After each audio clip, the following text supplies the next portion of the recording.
Bon, après un match bien pourri entre la France et Israël, au moins on a eu une déclaration de Didier Deschamps en conférence de presse qui est venu, encore une fois, parler de Kylian Mbappé parce qu'on lui a reposé des questions par rapport à ça.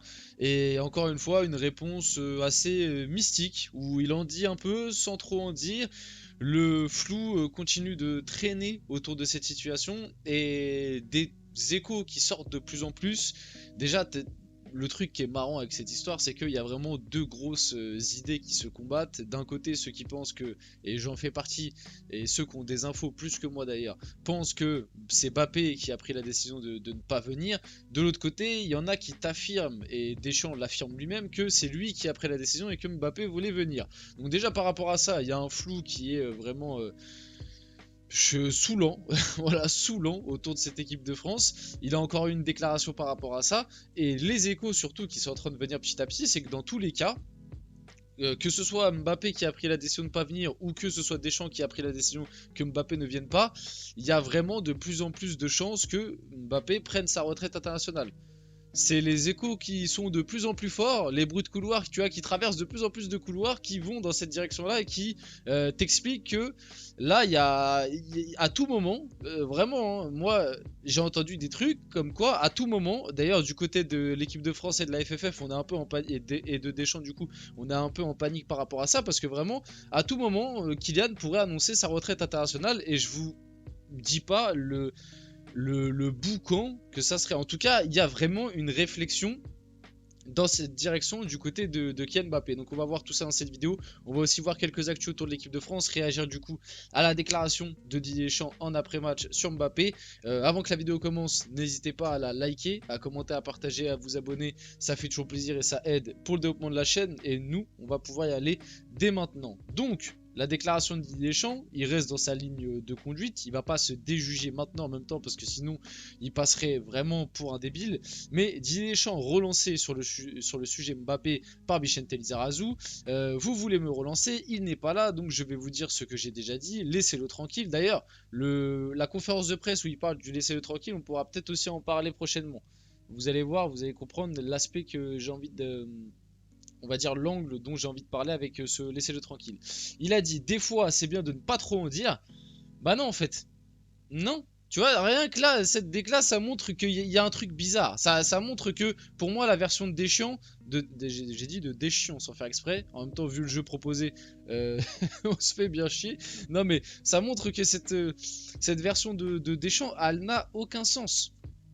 Elle n'a aucun sens. Des fois, c'est bien de ne pas trop en dire. Ça veut dire quoi? Ça veut dire qu'en fait, ce que tu es en train de nous dire, c'est pas totalement la réalité, ou c'est pas la réalité, ou c'est bien plus profond que ça, ou il y a un truc non, c'est ça le problème aussi, et il y a un vrai problème de communication, mais depuis pas mal de temps autour de Didier Deschamps, autour de Kylian Mbappé, autour de cette équipe de France, qui, moi, je vous le dis, ça rend l'équipe de France de plus en plus détestable. Moi, mais de toute façon, j'en ferai une vidéo pour reparler du France-Israël et même globalement du jeu de Deschamps depuis pas mal de temps, de ce que propose l'équipe de France, même de la communication envoyée. Mais moi, la com envoyée par Deschamps, je peux plus, les gars. Je vous dis, je peux plus, je peux plus.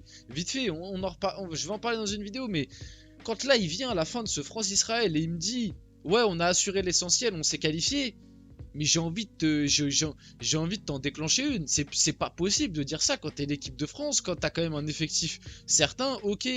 Le vivier est peut-être un peu surcoté, ça je suis d'accord pour le dire, parce que on n'a pas arrêté pendant des années de dire oh le vivier de l'équipe de France, le vivier de l'équipe de France. Bon là on se rend compte que dès que Griezmann et Mbappé sont plus là, c'est le néant absolu. T'as l'impression que dans cette équipe il y a aucun joueur qui est capable de créer quelque chose, ou en tout cas ils sont un peu pétrifiés par le maillot des Bleus. Je sais pas, après t'as une nouvelle génération qui est en train d'arriver, donc faut peut-être laisser un peu de temps, mais c'est vrai que le vivier, peut-être un peu, on l'a peut-être un peu surcotax quoi, léger, un tout petit peu, mais je suis désolé, tu peux mieux faire, tu peux bien mieux faire, surtout là face à Israël, c'est honteux, le niveau de jeu proposé est honteux face à l'une des équipes les plus faibles.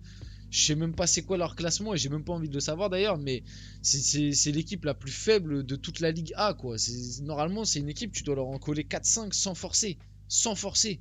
C'est n'importe quoi. Bref. Donc des fois c'est bien de ne pas trop en dire. Non, je suis pas d'accord. Je suis pas d'accord. Dis-nous la vérité. En fait, nous, on veut savoir la vérité. Je sais, oui, il y a de la communication et tout, mais si tu veux nous mentir, Parce que là, il est parti dans son mensonge de c'est moi qui ai sélectionné, c'est moi qui ai pas sélectionné Mbappé, lui voulait venir, c'est moi qui ai pris la décision. Ok, mais après, viens pas en conférence nous dire on a des désaccords, parce que c'est ce qu'il a dit quand il a annoncé la liste. Il a dit oui, on n'est pas en accord sur tout, mais ça fait partie de la vie, je sais pas quoi. Il a dit un truc comme ça. Et là, dis pas c'est bien de ne pas trop en dire, parce que du coup, nous, on se pose des questions. C'est-à-dire que tu nous as pas tout dit. Bref, il enchaîne. Il n'y a pas de sanction. Ça, c'était sûr et certain. Hein. Ça, les gars, ceux qui pensent vraiment que Deschamps a sanctionné Mbappé en ne le convoquant pas. Déjà, ceux qui pensent que c'est Deschamps qui a pris la décision de ne pas convoquer Mbappé, déjà, je trouve que vous estimez peut-être un peu trop Didier Deschamps. En tout cas, le Didier Deschamps actuel. Peut-être que le Didier Deschamps d'il y a 10 ans, il l'aurait fait sans problème. Je peux être d'accord avec vous. Mais le Didier Deschamps actuel, pas convoquer certains joueurs, ok, mais pas convoquer Mbappé, c'est impossible. C'est impossible. Pour la simple bonne raison qu'à l'heure actuelle, Mbappé, il a plus d'influence que Didier Deschamps. C'est... Regardez, je vais vous poser un dilemme simple et vous allez comprendre pourquoi pour moi cette version est impossible. Déjà qu'on sait que Kylian Mbappé en ce moment, il est pas au mieux mentalement, etc. On en a parlé, il y a plein d'infos qui sont sorties dans ce sens-là. Bref, on va pas revenir là-dessus. Donc déjà là, tu prends le risque. Lui, il voulait venir, mais tu prends le risque de ne pas le convoquer. Donc tu peux encore plus le tuer mentalement. Donc déjà, ça n'a aucun sens de base de faire ça. Parce que le truc de oui, je veux le protéger, je veux qu'il se repose. Si lui voulait vraiment venir et que c'est toi qui as dit non, tu viens pas. Déjà, pour moi, il y a plus de chances que tu le tues mentalement que ça lui fasse du bien. Donc déjà, ça n'a aucun sens par rapport à ça. Après, ok, peut-être par rapport aux conférences de presse, etc., le fait qu'il vienne pas, sur ça, d'accord. Mais à la limite, tu pouvais juste ne pas le faire aller en conférence de presse. Surtout que il l'a déjà fait. Donc pour moi, déjà, ça n'a aucun sens par rapport à ça. Et puis même, à l'heure actuelle, si tu as un conflit qui se crée entre Didier Deschamps et Kylian Mbappé, qui est le plus important? Qui est le plus important? Si tu dois trancher, demain tu es président de la FFF, tu dois trancher. C'est triste à dire, hein, parce que moi j'aime pas avoir ce genre de discours, parce que pour moi l'équipe de France n'appartient à personne, il n'y a pas de plus important ou de moins important, c'est le respect du maillot, etc. Mais vas-y, foncièrement, on fait noir ou blanc. Demain, qui est le plus important entre Didier Deschamps et Kylian Mbappé? Bah c'est Kylian Mbappé. Parce que Didier Deschamps, enfin j'espère en tout cas, à chaque fois on dit ça, mais à chaque fois il est prolongé, mais j'espère qu'il sera plus là après la Coupe du Monde 2026, donc en gros il lui reste 1 an et demi. Alors que Kylian Mbappé, ça peut être encore un joueur de l'équipe de France sur les 10 prochaines années, quoi. Donc le cut, il est simple et efficace. Et même quand t'entends un petit peu tout ce qui se dit actuellement, comme quoi Deschamps petit à petit sera en train de perdre le vestiaire, justement à cause de certains privilèges qu'il donne à Kylian Mbappé.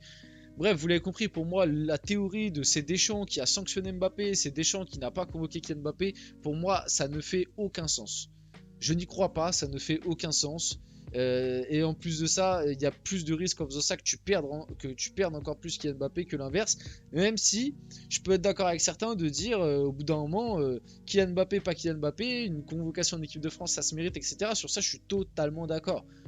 Mais bon, vous savez très bien, on l'a vu pendant l'Euro, Didier Deschamps, il mourra avec Kylian Mbappé sur le terrain. Voilà, on le sait très bien. Donc pour moi, ça n'a aucun sens.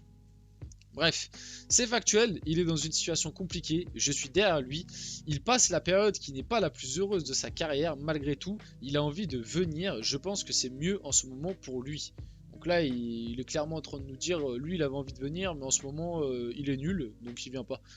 Franchement, j'extrapole peut-être un peu, mais grosso modo c'est ce que ça veut dire là. Grosso modo là ce qu'il vient de nous déclarer c'est bon en ce moment il pue la merde, donc je lui ai dit de rester chez lui, même si lui il avait envie de venir. Donc voilà, il finit, il y a sans arrêt des interprétations, que je parle ou que je ne parle pas, donc je fais attention à peser mes mots. Mais Didier, t'as peur? Je comprends pas, tu doutes de ta version de base? Pourquoi t'as peur de parler? Pourquoi t'as peur des interprétations? Ça veut dire que ce que tu nous dis de base n'est pas dingue ou... Non, je sais pas. Peut-être que j'interprète un peu trop, hein. Bon, on passe un peu à la suite. Randal Kolo Muani est choquant. Après 25 sélections et 8 buts, seuls Fontaine, Platini, Trezeguet et Mbappé ont plus marqué que lui en bleu. Chez les 10 meilleurs buteurs de l'histoire des Bleus, seuls 6 ont un meilleur ratio but-minute que lui. Un but toutes les 163 minutes. Il a un meilleur ratio but que Griezmann, Benzema ou Henry. Depuis la Coupe du Monde 2022, seul Mbappé a plus marqué que lui. Voilà, pour moi, c'est vraiment le meilleur exemple que les stats, ça ne veut absolument rien dire. Moi, je suis désolé. Mais si vous me dites que Randal Kolo Muani sous le maillot de l'équipe de France c'est un bon joueur, et bah c'est que l'équipe de France et le football va très mal. On l'a encore vu hier, il a des coups d'éclat, il est capable de marquer des buts, oui, quand il joue. Encore heureux, c'est un attaquant, j'ai envie de vous dire, même si bon, marquer des buts en équipe de France c'est jamais quelque chose d'évident, mais voilà. Mais moi je suis désolé, mais Kolo Muani, même là dans ce début d'année 2024, faut arrêter la réécriture quoi. Il a fait 2 bons matchs face à la Belgique là lors du dernier rassemblement et face au Chili juste avant l'Euro. C'est ces 2 seuls bons matchs. Les autres matchs de Kolo Muani, même si à des moments il marque, ils sont pas bons ou à la limite moyens. Bref, on finit la vidéo là-dessus. J'espère que cette vidéo vous a plu, même si les stats sont assez exceptionnels. J'espère que la vidéo vous a plu. Si c'est le cas, n'hésitez pas à la liker, commenter, partager et vous abonner. Les gars, c'était Asvial. On se retrouve très rapidement pour une prochaine vidéo.